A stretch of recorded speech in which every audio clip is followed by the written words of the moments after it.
ಅವಿಭಕ್ತ ಕುಟುಂಬಗಳ ಕ್ಷೀಣಿಕೆಯಿಂದ ಮಾನಸಿಕ ನೆಮ್ಮದಿ ಹಾಳು.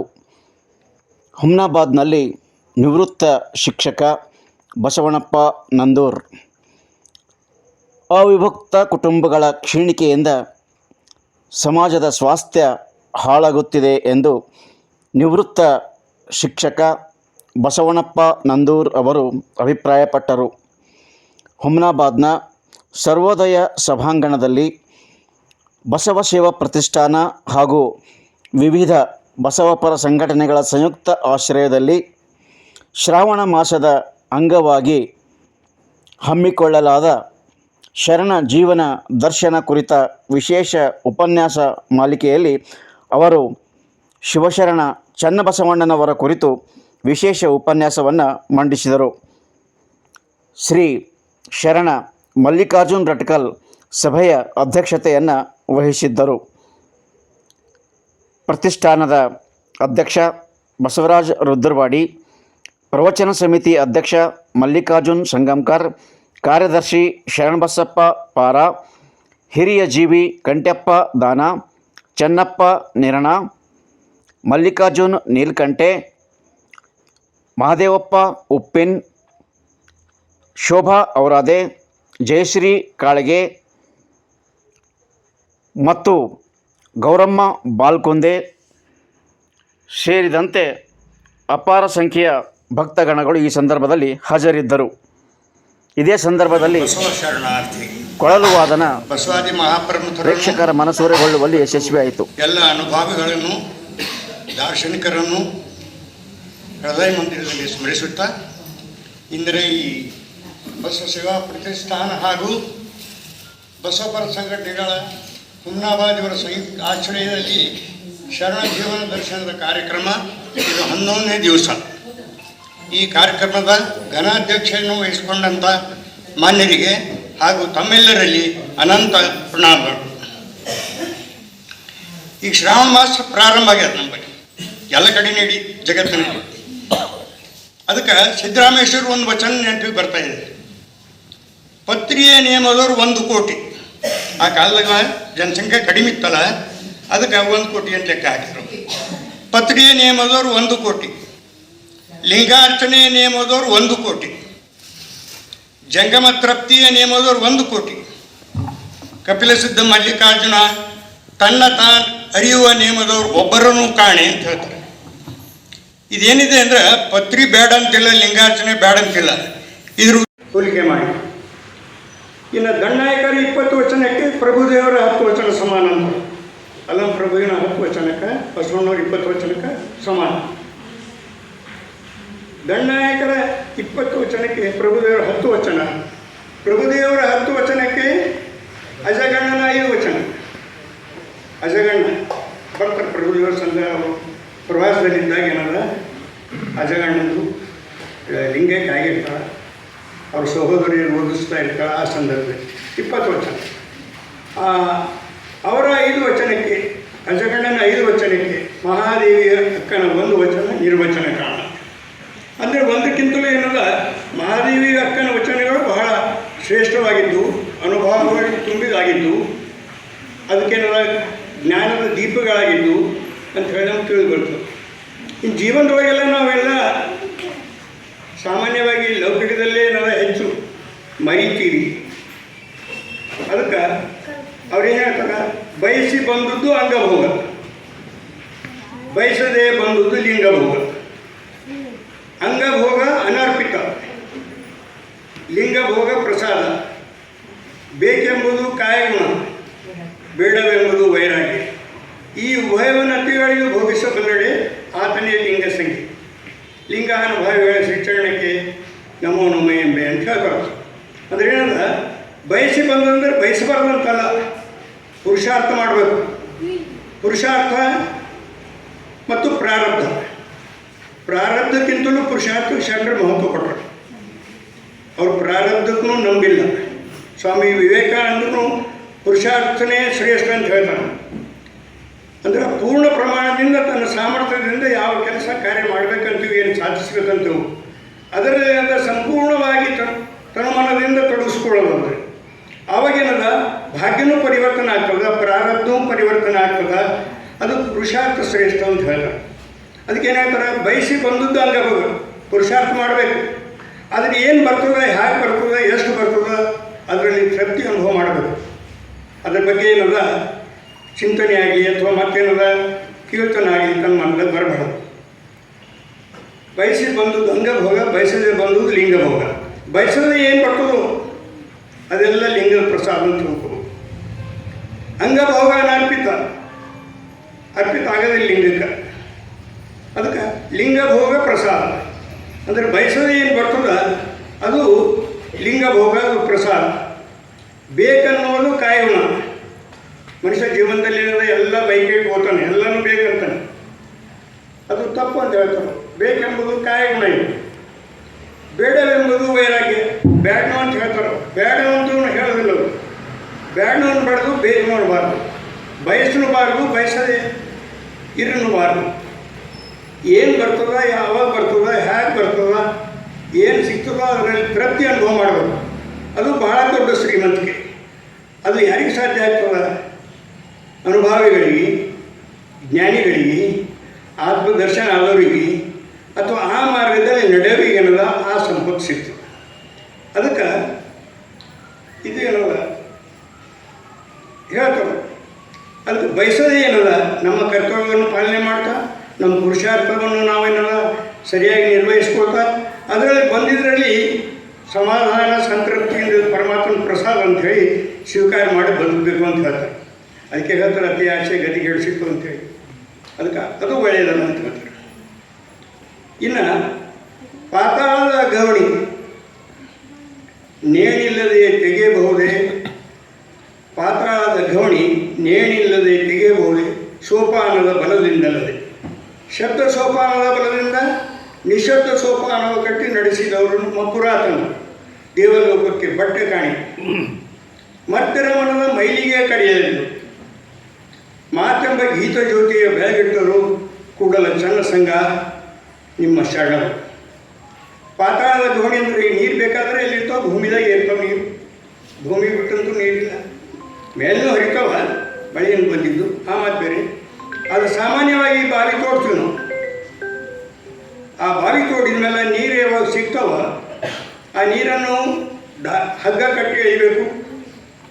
ಇಲ್ಲವಾದರೆ ಹಳೆ ಬಾವಿಗಳು ಕೆಲವು ದೊಡ್ಡ ಪ್ರಮಾಣದ ಇರ್ತಾವೆ, ಹೊಲೊಳಗೆ ಅಲ್ಲಿ ಇವೆ. ಅವಕ್ಕೇನದ ಸ್ಟೆಪ್ಸ್ಗಳು, ಮೆಟ್ಲುಗಳು ಹಾಕ್ತಾರೆ. ಒಳಗೆ ಇಳಿದು ಹೋಗಿನದ ನೀರು ತೊಗೊಳ್ತಾರೆ. ಹಾಗೇನೇ ಏನದ ಈ ನೀರನ್ನು ತಗೊಳ್ಬೇಕಾದ್ರೆ ಯಾವ ರೀತಿ ಏನದ ನೇಣಿಲ್ಲದೆ ಇಲ್ಲದ ಸೋಪಾನದ ಬಲ. ಶಬ್ದ ಸೋಪಾನದ ಬಲದಿಂದ ನಿಶಬ್ದ ಸೋಪಾನವ ಕಟ್ಟಿ ನಡೆಸಿದರು ನಮ್ಮ ಪುರಾತನರು. ಶಬ್ದರೂಪಿ ಏನದ ವಚನಗಳ ಶಬ್ದರೂಪದಿಂದ ಏನದ ನಿಶಬ್ದದ ಕಡೆ ಒಯ್ದರು. ನಮ್ಮ ಅನುಭವದ ಎತ್ತರಕ್ಕೆ ಒಯ್ದರು. ಹಾಗೆ ನೀರೇನದ ನಾವು ಹಗ್ಗದಿಂದ ತಗೋತೀವಿ, ಪಾವಟಿಗೆ ಅಥವಾ ಸ್ಟೆಪ್ಗಳಿಂದ ಇಳಿದು ಮತ್ತು ಒಳಗೆ ಕೆಲವು ಸ್ಟೆಪ್ಸ್ಗಳಿರೋದ ನೀರು ಹೆಚ್ಚಿಗೆ ಬಂದಾಗ ಏನದ ಮುಳುಗಿರ್ತಾವೆ. ಅವಾಗ ಏನು ಮಾಡ್ತೀವಿ ಅಂದ್ರೆ ನಾವು ಅಂದಾಜಿನ ಮೇಲೆ ಕಾಲಿಟ್ಟು ಒಳಗೆ ಹೋಗ್ತೀವಿ. ಅದೇ ರೀತಿಯಾಗಿ ಈ ನೀರು ಹ್ಯಾಂಗ ನಾವು ತಗೋತೀವಿ ಸೋಪಾನದ ಬದಲಿದೆ ಶಬ್ದ ಸೋಪಾನದಿಂದ ನಡೆಸಿದವರು ನಮ್ಮ ಪುರಾತನರು. ಇದೇನದ ಪುರಾತನರು ಏನು ಮಾಡ್ಯಾರ? ಶಬ್ದ ಸೋಪಾನದಿಂದ ಅನುಭವದ ಸಾಹಿತ್ಯವನ್ನು ಬರೆದಿಟ್ಟಾರೆ. ಇನ್ನೇನದ ಯಾವುವು ತಪ್ಪಂತ ಹೇಳೋಕ್ಕೆ ಬರೋದಿಲ್ಲ. ಅವುಗಳಲ್ಲಿ ಏನದ ಕಲಬೆರಿಕೆ ಆಗ್ತವ ಕಾಲಾನಂತರದಲ್ಲಿ. ಯಾಕೆ ನೀರು ಹರಿಯ ಮುಂದೆ ಶುದ್ಧವಾಗಿ ಹರಿತದೆ. ಗಂಗೋತ್ರಿಯಲ್ಲಿ ಗಂಗಾ ನದಿ ಉದ್ಭವ ಆದಾಗ ಭಾಳ ಶುದ್ಧವಾದ ನೀರು ಶುರುವಾಗ್ತದೆ.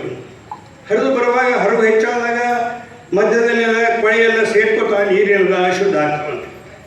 ಹಾಗೇನೇನದ ಇದನ್ನೂ ಅಲ್ಲ, ವೇದ ಶಾಸ್ತ್ರ ಆಗಮಗಳು. ಚನ್ನಬಸವಣ್ಣವರಿಗೆ ಹೇಳ್ತಕ್ಕಂಥ ವಿಶೇಷತೆ ಏನಿತ್ತು ಅಂದರೆ ಆಗಮಗಳಲ್ಲಿ ಇರ್ತಕ್ಕಂಥ ಷಟ್ಸ್ಥಲವನ್ನು ಭಾಳ ಚೆನ್ನಾಗಿ ಅಧ್ಯಯನ ಮಾಡಿ ಒಂದು ಚೌಕಟ್ಟಿಗೆ ತಂದು ಅವುಗಳನ್ನೆಲ್ಲ ಅನುಭವ ಮಂಟಪದಲ್ಲಿ ಅವರೇನಲ್ಲ ನಡೆಸಿದ್ರು ಷಟ್ಸ್ಥಲ ವಚನಗಳಂತೇಳಿ ಹೇಳ್ತಾರೆ. ಅದಕ್ಕೆ ಈ ರೀತಿಯಾಗಿ ಏನಲ್ಲ ತಿಳಿದು ಬರ್ತದೆ. ಈ ಹಿಂದಿನ ಕಾಲದ ನಾವು ನೋಡ್ತೀವಿ ಏನಿತ್ತು ಅಂದ್ರೆ ತಪಸ್ಸು ಮಾಡಲಿಕ್ಕೆ ಹೋಗ್ತಿದ್ರು ಭಾಳ ಜನ. ವರ್ಣಾಶ್ರಮದವ್ರದವ್ರು ಬರ್ತವ್ರು. ಬ್ರಾಹ್ಮಣ, ಕ್ಷತ್ರಿಯ, ವೈಶ್ಯ, ಶೂದ್ರ, ಅದರೊಳಗೆ ಏನಿರ್ತದೆ ವರ್ಣಾಶ್ರಮದವ್ರದವ್ರು. ಬ್ರಹ್ಮಚರ್ಯ, ಗೃಹಸ್ಥ, ವಾನಪ್ರಸ್ಥ, ಸನ್ಯಾಸ ಇವು ಆಶ್ರಮಗಳು. ಬ್ರಹ್ಮಚರ್ಯದೊಳಗೆ ಏನದ 25 ಸುಮಾರೊಳಗೆ ಏನಿಲ್ಲ ಅಧ್ಯಯನ ಮಾಡಬೇಕು, ಎಷ್ಟು ಸಾಧ್ಯದಷ್ಟು ವಿದ್ಯಾಭ್ಯಾಸ ಗುರುಕುಲದಲ್ಲಿ ಹೋಗಿ. ಆಮೇಲೆ ಗೃಹಸ್ಥ ಜೀವನ 50ರವರೆಗೆ, ಆಮೇಲೆ 75ರವರೆಗೆ ಏನಲ್ಲ ವಾನಪ್ರಸ್ಥ. ಇದ್ದನು ಮನೆಯಲ್ಲಿ ಎಲ್ಲ ಕಾರ್ಯಗಳಿಂದ ಎಲ್ಲ ಜವಾಬ್ದಾರಿಯಿಂದ ಬಿಡುಗಡೆ ಹೊಂದಿ ಇರುವುದು. ಸನ್ಯಾಸ ಅಂತೂ ಮನೆ ಬಿಟ್ಕೊಟ್ಟು ಹೋಗೋದು. ಅದಕ್ಕೆ ಹಿಂದಿನವ್ರು ಏನಲ್ಲ ತಪಸ್ಸು ಮಾಡಿ ಏನಲ್ಲ ತರುಮರಾದಿಗಳಲ್ಲಿ ಹೋಗಿ ಅನಂತ ಕಾಲ ತಪಯುವುದನ್ನು ಒಂದು ದಿನ ಗುರುಚರಣ ಸೇವೆಯ ಮಾಡಿದರೆ ಸಾಲದು ಅಂತ ಕೇಳ್ತಾರೆ. ಅಂದ್ರೆ ಅನಂತ ಕಾಲದವರೆಗೆ ಅರಣ್ಯದಲ್ಲಿ ಹೋಗಿ ತಪಸ್ಸು ಮಾಡೋದಕ್ಕಿಂತ ಒಂದು ದಿನ ಗುರುವಿನ ಚರಣ ಸೇವೆ ಮಾಡೋದು ಶ್ರೇಷ್ಠ ಅಂತಕ್ಕಂಥ ಮಾತು. ಅನಂತ ಕಾಲ ಗುರುಚರಣ ಸೇವೆ ಮಾಡುವುದನ್ನು ಒಂದು ದಿನ ಲಿಂಗ ಪೂಜೆ ಮಾಡಿದರೆ ಸಾಲದೆ. ಅನಂತ ಕಾಲ ಲಿಂಗ ಪೂಜೆಯ ಮಾಡುವುದನ್ನು ಒಂದು ದಿನ ಜಂಗಮ ತೃಪ್ತಿಯ ಮಾಡಿದರೆ ಸಾಲದೆ. ಅನಂತ ಕಾಲ ಜಂಗಮ ತೃಪ್ತಿಯ ಮಾಡುವುದನ್ನು ಒಂದು ನಿಮಿಷ ನಿಮ್ಮ ಶರಣರ ಸಂಘದಲ್ಲಿದ್ದರೆ ಸಾಲದು ಅಂತ ಹೇಳ್ತಾರೆ. ಅಂದರೆ ಒಂದಕ್ಕಿಂತಲೂ ಒಂದು ಉತ್ತಮವಾದದ್ದು, ಶ್ರೇಷ್ಠವಾದದ್ದು, ಮೇಲ್ ದರ್ಜೆಗಿದ್ದು ಅಂತ. ಅದಕ್ಕೆ ಲಿಂಗ ಕೊಟ್ಟರು ಎಲ್ಲರಿಗೆ ಪ್ರತಿ ಎಲ್ಲರೂ ಏನದ ಕುರುಹ ಕಟ್ಕೊಳ್ಬೇಕು. ಆ ಕುರುವಿನ ಮುಖಾಂತರ ನಿಜವಾದಂಥ ಏನದ ಜ್ಞಾನದ ದಾರಿ ಹಿಡಿದು, ಯೋಗ್ಯ ದಾರಿ ಹಿಡಿದು, ಒಳ್ಳೆಯ ಏನದ ವ್ಯಕ್ತಿಯಾಗಿ ಕಾಯಕ ದಾಸೋಹ ಇವೆಲ್ಲ ಹಿಡ್ಕೊಂಡು ಮುಂದೆ ಅವನ ಜೀವನ ಏನದ ಸಾರ್ಥಕ ಮಾಡ್ಕೊಳ್ಬೇಕು ಅಂಥೇಳಿ ಅವರು ಆ ಗುರುವಿನ ಉದ್ದೇಶ. ಇನ್ನು ಮತ್ತೊಂದು ವಚನದಲ್ಲಿ ಕಾಯಾನುಭವಿಗಳೆಲ್ಲ ಕಾಯದಲ್ಲಿ ಮುಕ್ತರು, ಜೀವಾನುಭವ ಮುಕ್ತರು, ಪ್ರಾಣದಲ್ಲಿ ಮುಕ್ತರು. ಇವರನ್ನೆಂತೂ ಲಿಂಗಾನುಭವಿಗಳಿಗೆ ಕಾಯ ಪ್ರಾಣ ಜೀವ ಏನದ ಒಂದೊಂದು ಏನದ ಸಂಪೂರ್ಣ ಮನುಷ್ಯನ ದೇಹದಿಂದ, ಕಾಯದಿಂದ, ಬುದ್ಧಿಯಿಂದ, ಮನಸ್ಸಿನಿಂದ, ವಿಚಾರದಿಂದ ಆ ಜ್ಞಾನದ ಮಾರ್ಗದ ಕಡೆ ಹೋಗಬೇಕು. ಅಂಥ ಒಂದು ಬದುಕೇನಲ್ಲ ತನ್ನದಾಗಿ ಮಾಡಿಕೊಳ್ಬೇಕು ಅಂಥೇಳಿ ಇದರಿಂದ ತಿಳಿದು ಬಂತು. ಅರಿವಿನ ತೃಪ್ತಿಗೆ ಅನುಭವವೇ ಆಶ್ರಯ. ಅರಿವು ತೃಪ್ತ ಆಗಬೇಕಾದ್ರೆ ಪತ್ರಿ, ಅದಕ್ಕೆ ನಮ್ಮ ಸಿದ್ದರಾಮೇಶ್ವರ ಪತ್ರಿ ನಿಯಮದವರು 1 ಕೋಟಿ ಅಂತ ಹೇಳಿದ್ರು. ಪತ್ರಿ ನಿಮಿತ್ತ ಮಾತ್ರ ಬಹಳ ದೂರ ಇದೆ ಎಲ್ಲ. ಅದಕ್ಕೆ ಹೇಳ್ತಾರೆ, ಹೊರಗನೆ ಕೊಯ್ದು ಹೊರಗನೆ ಪೂಜಿಸಿದರೆ ಪರಿಣಾಮವಿಲ್ಲ, ಪ್ರಯೋಜನವಿಲ್ಲ, ಸುಖ ಬರ್ಕೊಳ್ಳೋದು ನೋಡಿ. ನಾವೆಲ್ಲ ಅದೇ ಮಾಡ್ಕೊತ ಬಂದಿದ್ದೀವಿ ವರ್ಷ ಹಿಡಿದು. ಹಿಂದಿನವ್ರನ್ನೂ ಹೆಚ್ಚಾಗಿ ಅದೇ ಮಾಡ್ಯಾರ. ಹೊರಗನೆ ಕೊಯ್ದು ಹೊರಗನೆ ಪೂಜಿಸಿದರೆ ಪರಿಣಾಮವಿಲ್ಲ, ಪ್ರಯೋಜನವಿಲ್ಲ, ಸುಖ ಬರ್ಕೊಳ್ಳೋದು ನೋಡ. ಅದೇಂತಂದರೆ ಸರ್ವ ಜೀವಿಗಳಲ್ಲಿ ಹಿಂಸೆ ಮಾಡದಿರಬಲ್ಲಡೆ ಪ್ರಥಮ ಪುಷ್ಪ ಅಂತಾರೆ. ಯಾವ ಜೀವರಾಶಿಯೂ ನೋವು ಉಂಟು ಮಾಡಬಾರ್ದು. ನಮ್ಮಿಂದ ಇನ್ನೊಬ್ಬರಿಗೆ ಹಿಂಸೆ ಹೊಳೆಯೋದು ಹಿಂಸೆ ಅಂತ ಸಾಮಾನ್ಯ ಇರ್ತದೆ. ಆದರೆ ಹಾಗಲ್ಲ, ಒಬ್ಬರಿಗೆ ನೋವು, ಅದನ್ನೂ ಒಂದು ಪ್ರಕಾರ ಹಿಂಸೆ ಅಂತ ಹೇಳ್ತಾರೆ. ಇದು ಅದಕ್ಕೆ ಪ್ರಥಮ ಏನು ಹೇಳ್ತಾರೆ, ಹೊರಗನೆ ಕೊಯ್ದು ಹೊರಗನೆ ಪೂಜಿಸಿದರೆ ಪರಿಣಾಮವಿಲ್ಲ, ಪ್ರಯೋಜನವಿಲ್ಲ, ಸುಖ ಬರ್ಕೊಳ್ಳೋದು ನೋಡ. ಅದೇಂತಂದರೆ ಸರ್ವ ಜೀವನಗಳಲ್ಲಿ ಹಿಂಸೆ ಮಾಡದಿರಬಲ್ಲಡೆ ಪ್ರಥಮ ಪುಷ್ಪ. ಯಾವ ಜೀವರಾಶಿಯನ್ನು ಕೂಡ ನಾವು ನೋವು ಮಾಡತಕ್ಕಂಥ ಕೆಲಸ ಮಾಡಬಾರ್ದು. ಇದು ನಾವು ನೋಡ್ತೀವಿ. ಯಾಕಂದರೆ ಎಷ್ಟೋ ಕಡೆ ನಾವು ನೋಡಿ ಪೇಪರ್ದಲ್ಲಿ, ನ್ಯೂಸ್ದಲ್ಲಿ ಬರ್ತದೆ. ಕೆಲವು ಮಂಗಗಳಿಗೆ ಏನದ ಅರಣ್ಯದಲ್ಲಿ ಹೋಗಿ ಆಹಾರ ಕೊಡೋರು ನಾವು ನೋಡಿದ್ವಿ. ಪ್ರಾಣಿಗಳಿಗೆ ಹಾವುಗಳು ಬಂದ್ರೂ ಕೂಡ ಹಾವು ಹೊಡಿಲಾರ್ದೇನೆ ಏನೋ ಮಾಡಿ ಅವಕ್ಕೆಲ್ಲ ಅರಣ್ಯದ ಹೋಗಿ ಬಿಟ್ಟವ್ರು.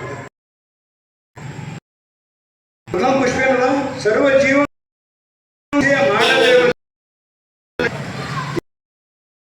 ಎರಡನೇ ಹೂವು ಸರ್ವೇಂದ್ರಿಯಗಳ ಗ್ರಹಿಸಿಕೊಂಡಿರಬಲ್ಲಡೆ. ಎರಡನೇ ದಿನದ ಹೂವು ಸರ್ವೇ ಇಂದ್ರಿಯಗಳವರಿ 5 ಇಲ್ಲ 10 ಇಂದ್ರಿಯ ಪಂಚ ಕರ್ಮೇಂದ್ರಿಯ ಮನ ಬುದ್ಧಿ ಚಿತ್ತ ಅಂತಃಕರಣಗಳಂದಾಗ ಇವೆಲ್ಲ ದೊಡ್ಡ ವಿಷಯ ತಿಳ್ಕೊಳ್ಳೋ ವಿಷಯ ಹೇಳ್ತಾರೆ ಅವರು ನಿಗ್ರಹಿಸಿ ದಿಟ್ಟಿಸಿ ನೋಡ್ತೀವಿ. ಯಾರಿಗೆ ನಮ್ಮ ಆಯೋದವರು ಸಿಕ್ಕರಂದ್ರೆ ಅವರಿಗೆ ಅಥವಾ ಎಲ್ಲ ಅವಾಚ್ಯ ಶಬ್ದ ಒಂದೊಂದು ಪ್ರಶ್ನೆ ಬಂದಾಗ ತಾಳ್ಮೆಯ ದಿನ ಅದಕ್ಕೆ ಹೇಳ್ತಾರೆ ಏನದ ಸರ್ವೇಂದ್ರಿಯಗಳನ್ನು ನಿಗ್ರಹಿಸಿಕೊಂಡಿರಬಲ್ಲಡೆ ದ್ವಿತೀಯ ಪಶು, ಸರ್ವ ಅಹಂಕಾರವರಿತು ಶಾಂತನಾಗಿರಬಲ್ಲಡೆ ತೃತೀಯ ಪಶು. ಎಲ್ಲ ಅಹಂಕಾರಗಳು ಅದನ್ನೆಲ್ಲ ತಿಳ್ಕೊಂಡು ನಿರಹಂಕಾರಿಯಾಗಿರಬೇಕು ಅಂತ ಹೇಳ್ತಾರೆ. ಇದು 3ನೇ ಪುಷ್ಪ. ಸರ್ವ ವ್ಯಾಪಾರ ಒಳ್ಳೆಯ ನಿರ್ವ್ಯಾಪಾರಿಯಾಗಿರಬಲ್ಲಡೆ ಚತುರ್ಥ ಪುಷ್ಪ. ಸರ್ವ ವ್ಯಾಪಾರ ಒಳ್ಳೆಯ ನಿರ್ವ್ಯಾಪಾರಿಯಾಗಿರಬಲ್ಲಡೆ ಚತುರ್ಥ ಪುಷ್ಪ. ದುರ್ಭಾವ ಪ್ರಕೃತಿ ಅಳಿದು ಸದ್ಭಾವ ಪಂಚಮ ಪುಷ್ಪ. ದುರ್ಭಾವ ಭಾವ ಮನಸ್ಸಿನ ಇನ್ನೊಬ್ಬರ ಬಗ್ಗೆ ಅಥವಾ ತಿಳಿದ್ರು ಏನದ ಕೋಪ ತಾಪ ಅಂತ ಮಾಡ್ತೀವಿ ಮನಸ್ಸಿನ ಅವ್ರು ನಮ್ಮ ವಿರೋಧಿಗಳ ಇವೆಲ್ಲ ಏನಲ್ಲ ತಪ್ಪು. ಸರ್ವ ಅಹಂಕಾರ ಒಯ್ದು ಶಾಂತನಾಗಿರಬಲ್ಲಡೆ ಪಂಚಮ ಪುಷ್ಪ. ದುರ್ಭಾವ ಪ್ರಕೃತಿ ಹೇಳಿದ್ರು ಸದ್ಭಾವ ಎಳೆಗೊಂಡಿರಬಲ್ಲಡೆ ಪಂಚಮ ಪುಷ್ಪ. ಕೆಟ್ಟ ಭಾವ ಬಿಟ್ಟು ಸದ್ಭಾವ ಇರಬೇಕಂತ ಎಲ್ಲರಿಗೆ ನೋಡುವ ದೃಷ್ಟಿಯಲ್ಲಿ ಸದ್ಭಾವದಿಂದ ನೋಡಬೇಕು. ಯಾಕಂದರೆ ಇದರಲ್ಲಿ ಬರ್ತದ ಇರದ ಜೀವ ಜಗತ್ತ ಈಶ್ವರ 3 ಒಂದೇ ಅಂತ ಬಸವಣ್ಣ ಹೇಳಲ್ಲ. ಎತ್ತೆತ್ತ ನೋಡಿದಂತ ನೀನೇ ದೇವ, ಸಕಲ ವಿಸ್ತಾರದಲ್ಲೂ ನೀನೇ ದೇವ, ವಿಶ್ವರೂಪಾದ ನೀನೇ ದೇವ ಅಂತ ಬಸವಣ್ಣ ಹೇಳ. ಆಮೇಲೆ ಉಂಡು ಉಪವಾಸ ಹೇಗಿರಬಲ್ಲಡೆ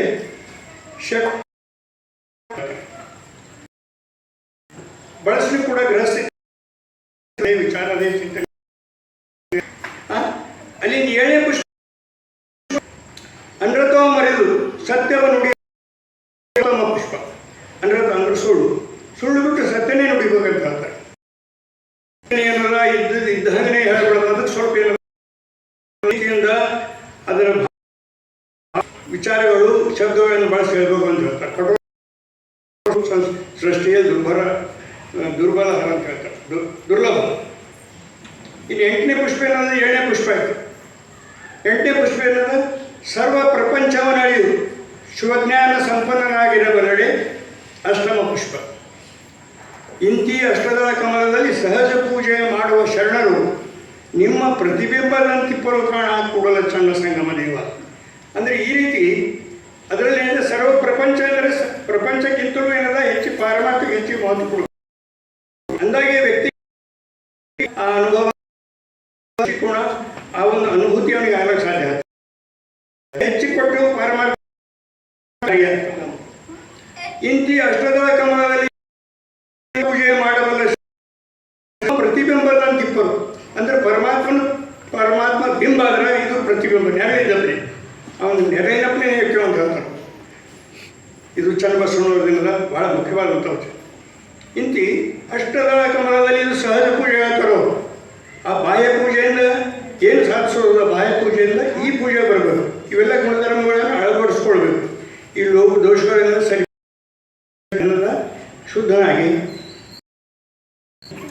ಅನುಭವ ಮಾಡಬೇಕು ಅಂತ ಹೇಳ್ತಾರೆ.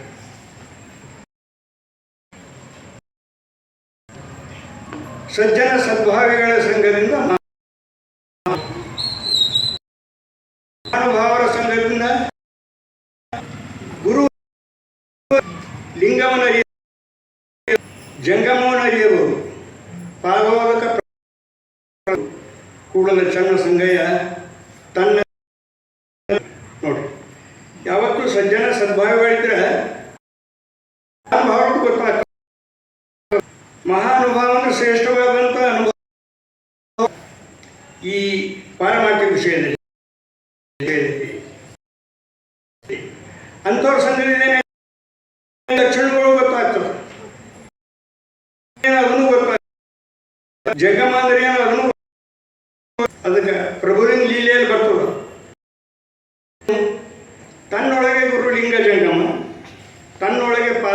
ಪಂಚಾಮೃತ, ತನ್ನೊಳಗೆ ಪರಮ ಪ್ರಸಾದ ಸಮಸ್ತ ಎಲ್ಲವನ್ನು, ತನ್ನೊಳರಿಯದೆ ಎದುರೊಳರಿಸುವ ಭಿನ್ನ ಭಾವ ಭ್ರಾಂತ ಭವಿಗಳು ನನ್ನ ಸಾಧಿಸಲರಿಯರೇ ಬಸವಣ್ಣ ಕೇಳಿದ ಅಲ್ಲಂಪ್ರಭು ಹೇಳತ್ತಾರೆ ಬಸವಣ್ಣರು. ಏನಂತ ಇವೆಲ್ಲ ಪ್ರಾರಂಭದಲ್ಲಿ ಏನದ ಪ್ರಾಥಮಿಕ ಹಂತದಲ್ಲಿ ಗುರುಲಿಂಗ ಜಂಗಮದೇನದ ಬಯತಾ ಇದೆ. ಅದ್ರ ತನ್ನಲ್ಲೇ ತಟ್ಟುಕೊಳ್ಳಿ ಎಲ್ಲಕ್ಕಿಂತಲೂ ಶ್ರೇಷ್ಠವಾದ ಆತ್ಮ, ಅದರಲ್ಲಿ ಪರಮಾತ್ಮ ಅಂಶ ಇದೆ. ಅದರ ಪ್ರಕಾಶದಲ್ಲೇ ಕಣ್ಣುಗಳು ನೋಡ್ತಾ ಇವೆ, ಕಿವಿಗಳು ಕೆಲಸ ಮಾಡ್ತಾ ಇದೆ. ಅದರದ್ದು ಸಾಧ್ಯ ಇಲ್ಲ. ಇವು ಜಡ ಕಣ್ಣು ಇಲ್ಲ. ಅದಕ್ಕೆ ಹೇಳ್ತಾರೆ, ಅರಿವು ಅರಿಯರು ಶ್ರೀಗುರು ಕುರು ಕೊಟ್ಟನಲ್ಲದೆ ಅರಿವನೇ ಮರೆತು ಗುರುವನ್ನೇ ಪೂಜಿಸುವ ನರಗುರಿಗಳು ನೋಡ ಅಂತ ಹೇಳ್ತಾರೆ. ಗುರುವನ್ನು ಪೂಜಿಸಬೇಕು. ಏನದ ಲಿಂಗ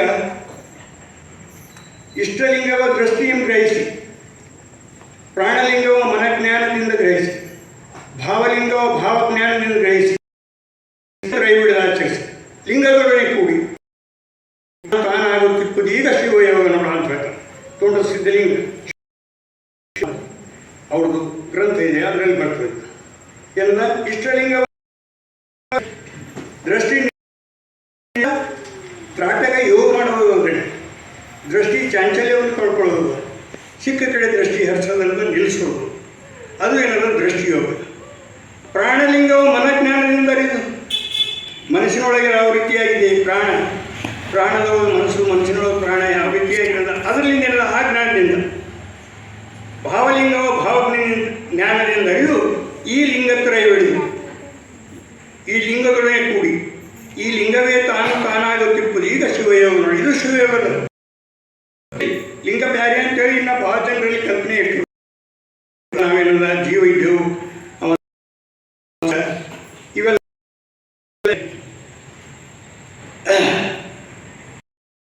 ಮತ್ತೊಂದು ಹೇಳ್ತಾರೆ, ವೈರಾಗ್ಯ ಎಲ್ಲರೂ ವೈರಾಗ್ಯ ಬಹಳ ಪ್ರಕಾರ.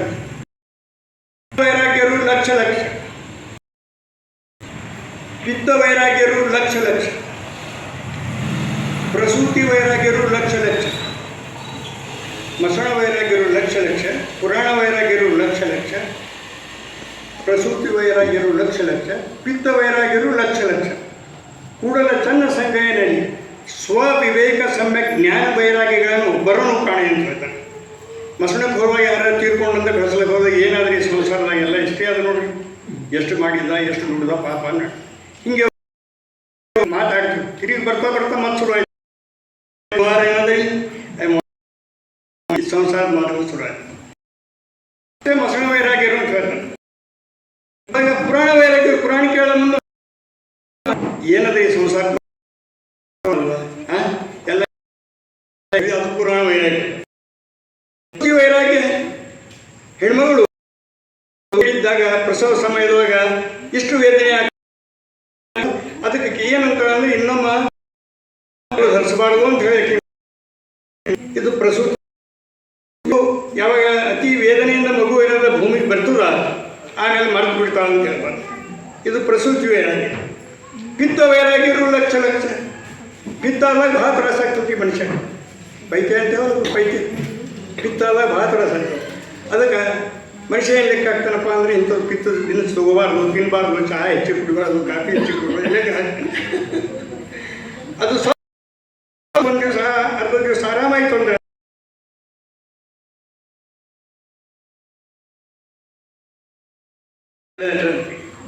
ಯಾಕಂದ್ರೆ ಮಹಾದೇವ ಭೂಪಾಲ್ ಕಾಶ್ಮೀರ ದೇಶದಿಂದ ರಾಜ್ಯ ತ್ಯಾಗ ಮಾಡಿ ಬರಬೇಕಾದ್ರೆ ಕಲ್ಯಾಣಕ್ಕೆ ಎಷ್ಟು ದೊಡ್ಡ ಪರಿಣಾಮ ಆಗಿರ್ಬೇಕು ಅವ್ರ ಮೇಲೆ. ಒಂದು ಸಾಮ್ರಾಜ್ಯ ಬಿಟ್ಟು ಸಾಮ್ರಾಜ್ಯ ಬಿಟ್ಟು ಕೊಟ್ಟು ಏನಲ್ಲ ಕಲ್ಯಾಣ ಕಡೆ ಏನಲ್ಲ ತಗೊಂಡ್ರು. ಅವರು ಅವ್ರ ಪತ್ನಿ ಮಹಾದೇವಿ ಮತ್ತೇನಲ್ಲ ಕೊಂತಾದೇವಿ. ದೊಡ್ಡ ಸಾಮಾನ್ಯ ಮಾತು ಅಂದ್ರೆ ಸಾಧಿಸಬೇಕಾದ್ರೆ ತಾನೇ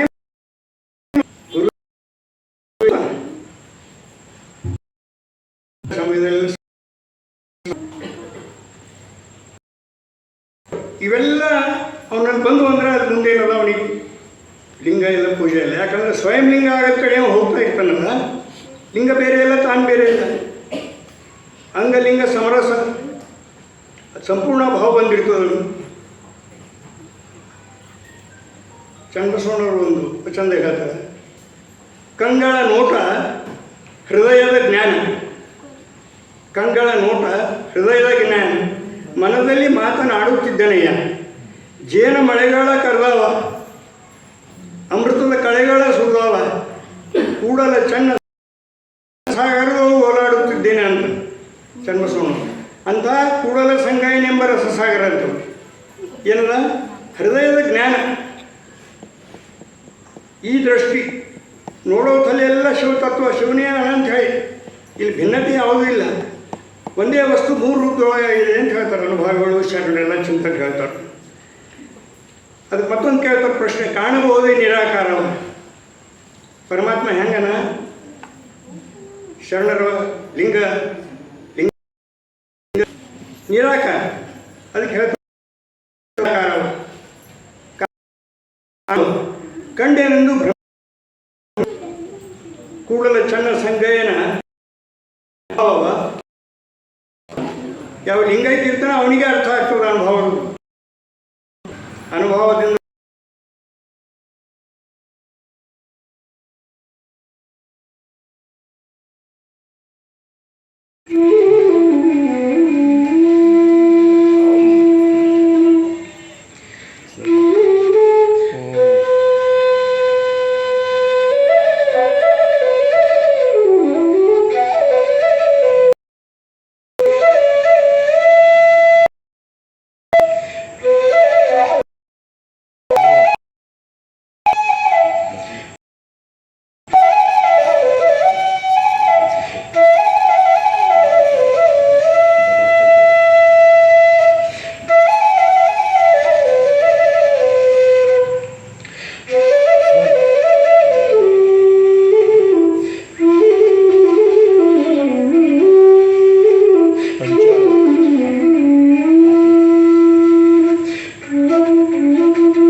ನೀ ನೆಲೆಸಿದಂತೆ